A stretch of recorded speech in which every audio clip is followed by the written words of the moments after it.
কাবার দিকে পা দিয়ে ঘুমানো জায়েজ আছে কিনা?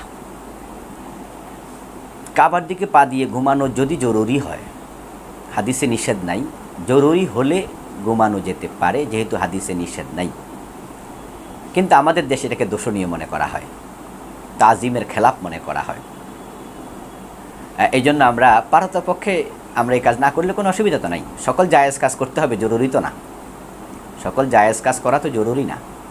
তবে কেউ যদি কাবার দিকে পা দিয়ে ঘুমায়, এটাকে নাজায়েজ মনে করা যাবে না, যেহেতু হাদিসে নিষেধ আসেনি। রাসূল সাল্লাল্লাহু আলাইহি ওয়াসাল্লাম বলছেন কাবার ব্যাপার, লা তাস্তাকবিলুল কিবলাতা ওয়া লা তাস্তাদবিরুহা, তোমরা যখন টয়লেটে যাবে তখন কাবার দিকে মুখও দেবে না, কাবার দিকে পিছনও দেবে না। তাহলে যদি কাবার দিকে পা দিয়ে ঘুমালেন এটা খারাপ কিছু হতো, রাসূল এটাও নিষেধ করতেন। তিনি ইসলামের কিছু গোপন রাখেন নাই। এরপর আরেকটি বিষয় হচ্ছে যে যারা শুয়ে চিত হয়ে নামাজ পড়ে তারা তো পা কাবার দিকে দিয়েই পড়তে হয়, এ বিষয়ে আমরা আগেও কথা বলেছি। এরপরে কাবার ছাদে যখন মানুষ ওঠে তখন তো পা সাথে নিয়ে ওঠে।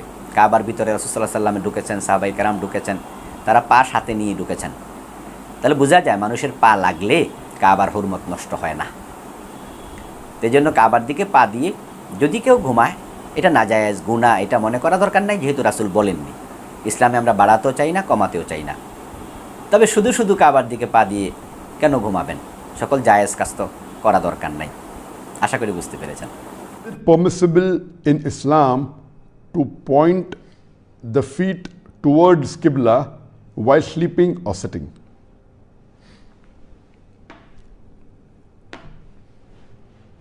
There's a misconception in the Muslim Ummah that it is prohibited, it is haram to point your feet towards the Kaaba, towards the Qibla, or sit or sleep while your feet is pointing towards the Qibla.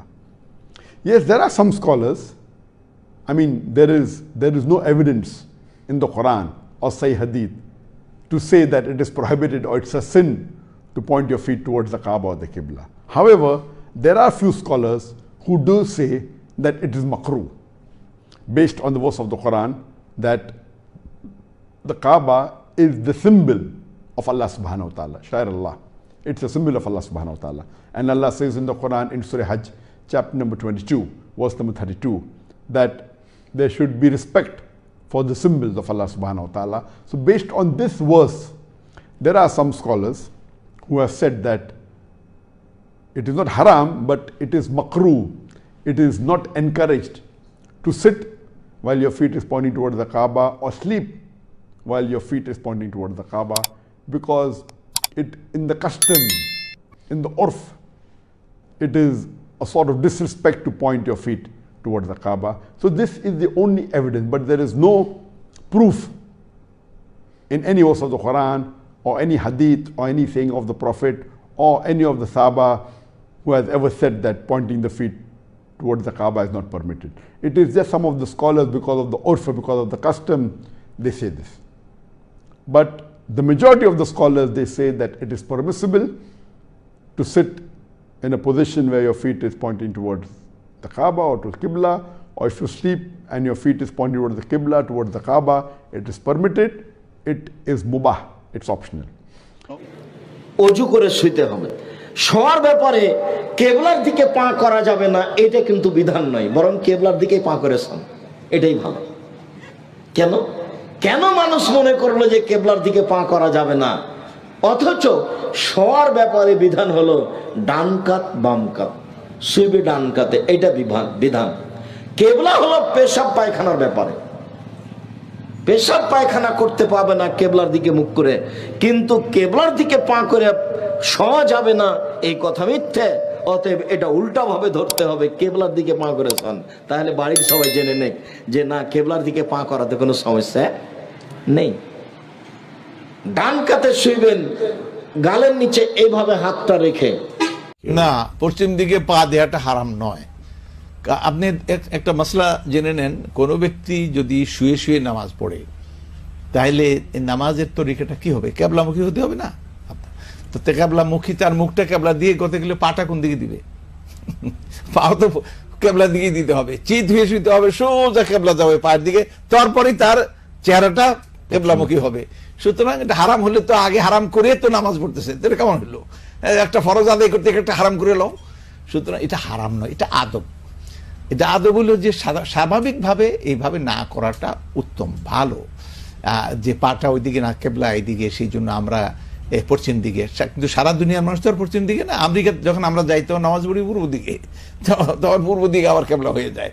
সুতরাং এক এক দেশে মক্কা শরীফে ঘুরতে থাকলে এক এক রোডে গিয়ে কেবলা একদিকে হয়ে যায়। অতএব কেবলার দিকে পা না দেয়াটা এটা আদবের ব্যাপার, এটা ফরজ ওয়াজিব কিছু না। আর প্রয়োজন যখন হয় তখন তো পুরাই পা দিয়ে আপনি করবেন।